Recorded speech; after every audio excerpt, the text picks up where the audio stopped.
علی حیدر۔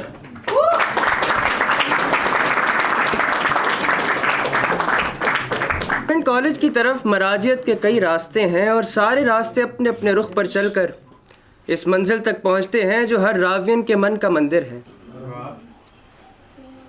لیکن کچھ راستے جذباتی وادیوں سے ہو کر بھی اس منزل کی طرف جاتے ہیں۔ ہم دونوں کا گورنمنٹ کالج سے بندھن ایک بہت کمزور اور کچے سے دھاگے سے بندھا ہے، ایک گمنام اور بے نام پگڈنڈی ہے جو خود رو جھاڑیوں اور گھنگریلے رستوں سے الجھ الجھ کر بڑی مشکل سے من مندر تک پہنچتی ہے، اور پھر وہاں سے تب تک اٹھنے کو جی نہیں چاہتا جب تک کہ کوئی وہاں سے اٹھا نہ دے، نکال نہ دے۔ بانو قدسیہ نے اور میں نے گورنمنٹ کالج کو کبھی ایک درسگاہ نہیں سمجھا، نہ کبھی ہم اس کی علمی روایت سے متاثر ہوئے اور نہ کبھی اس کے استادوں کے تجربہ علمی سے مروب ہوئے۔ اس کی قدامت، اس کی عمارت اور اس کی شخصی وجاہت بھی ہمیں کبھی مسحور نہیں کر سکی۔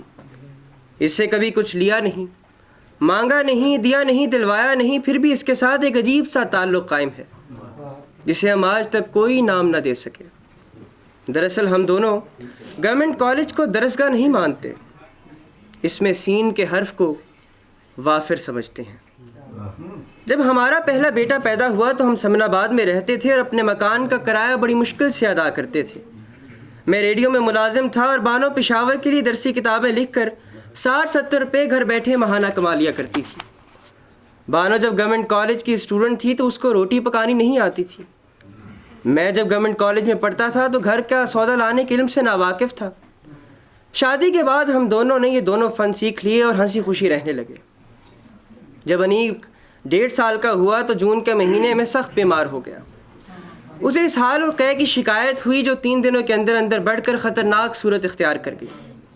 محلے کی بڑی بوڑھیوں کے کئی نسخے آزمائے لیکن کسی سے آفاقہ نہ ہوا۔ بچے کی حالت تشویشناک ہو گئی تو ہمیں کسی نے بتایا کہ اسے ڈاکٹر پروچا کے پاس لے جاؤ۔ بڑی گرمی میں سپہر کے 4 بجے ہم سالم تانگا کرا کر اسے ڈاکٹر صاحب کے کلینک پر میکلوڈ روڈ لے گئے۔ ڈاکٹر صاحب نے بچے کو الٹا پلٹا کر دیکھا اور اس کے اندر دسی ہوئی آنکھوں کے پپوٹے کھول کر معائنہ کیا، اور پھر بانو سے مخاطب ہو کر کہنے لگے، بابا تم لوگ کیسا پیرنٹ ہے جو اب اس کو ہمارے پاس لایا ہے، اس کا میں کیا ٹریٹمنٹ کروں؟ بانو زور زور سے رونے لگی اور جاہل فقیرنیوں کی طرح ہاتھ باندھ کر سسکیاں بھرنے لگی۔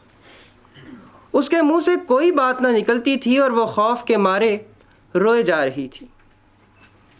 ڈاکٹر صاحب نے کاؤنٹر پہ جا کر 5-6 دوائیوں کے امتزاج سے دودھیا رنگ کا ایملشن تیار کیا، اپنی میز کے دراز سے 10 پوڑیاں نکال کر دیں اور پھر ایملشن کی ایک خوراک میں ایک پوڑیا گھول کر مجھے بچے کو مضبوطی سے پکڑنے کا حکم دیا۔ بڑی بے دردی کے ساتھ انہوں نے انیق کے جبڑے میں انگلیاں کھپو کر اس کا منہ کھولا اور دوائی اس کے منہ میں انڈیل دی۔ بچہ اپنی نحیف آواز میں بڑے کرب کے ساتھ رویا تو میں نے اسے کندھے سے لگا دیا۔ گود میں لے کر تو میں اسے کھڑا تھا، لیکن بانو خوف سے کانپتی ہوئی اسے تھپکی جا رہی تھی۔ اتنے میں بچے نے منہ بھر کے قے کی۔ گرم بدبودار تھوڑی سی میرے کندھے پر گری اور باقی ساری فرش پر۔ ڈاکٹر صاحب نے جھلا کر کہا، بابا تم کیسا پیرنٹ ہے، بچے کو سنبھالنا نہیں جانتا، سارا فرش خراب کر دیا، یہ کلینک ہے کوئی تم لوگوں کا گھر نہیں۔ ہم دونوں ہی ڈاکٹر صاحب کی ڈانٹ سے گھبرا گئے۔ ہمیں ڈاکٹروں کا اور ہسپتالوں کا کوئی تجربہ نہیں تھا، پھر ہماری مالی حالت بھی معمولی سی تھی، شکل و صورت سے بھی ہم سہم تھے اور بچہ کافی بیمار تھا۔ بانو قدسیہ نے اپنا آدھا دوپٹہ تو سر پر محفوظ رکھا اور باقی کے آدھے دوپٹے سے ڈاکٹر صاحب کا فرش صاف کرنے لگی۔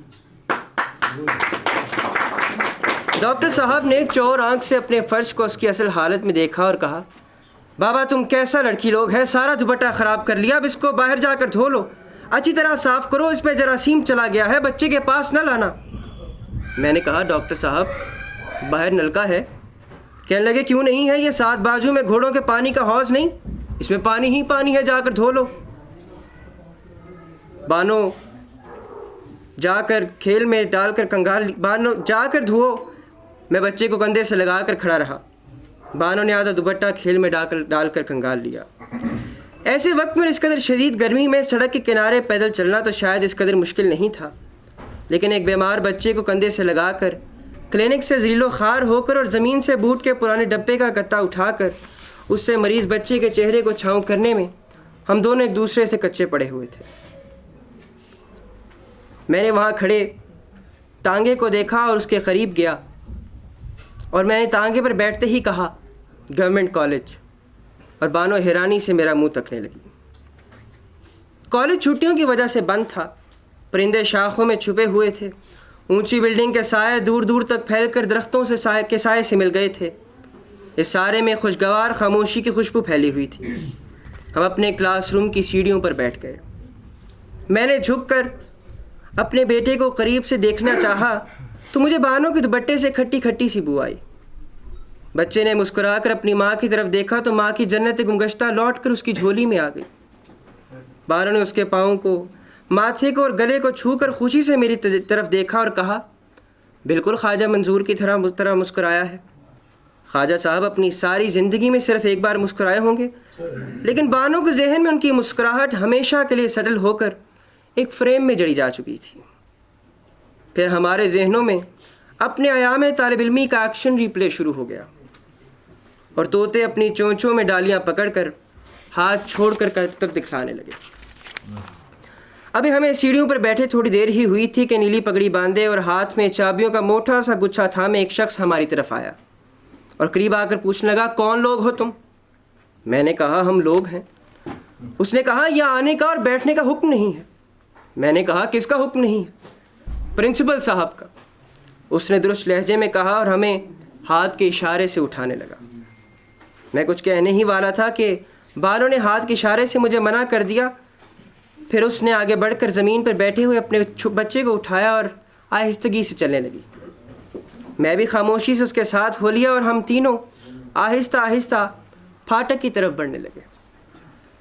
ہم آگے کو جا رہے تھے اور گورنمنٹ کالج پیچھے کو ہٹا جا رہا تھا۔ ہم نے پیچھے مڑ کر تو نہیں دیکھا، لیکن ہمیں پتہ چل رہا تھا کہ ہمارے درمیان فاصلہ بڑھ رہا ہے۔ کئی بےہودہ، نکمے، بدہیت اور بیکار لوگ درگاہوں سے اٹھا دیے جاتے ہیں اور ان کے بعد فرش دھلا دیے جاتے ہیں، لیکن ان کے دلوں کے فرش پر درگاہوں کی مورتیں ویسے ہی قائم رہتی ہیں۔ اصل میں گورنمنٹ کالج تک پہنچنے کے کئی راستے ہیں۔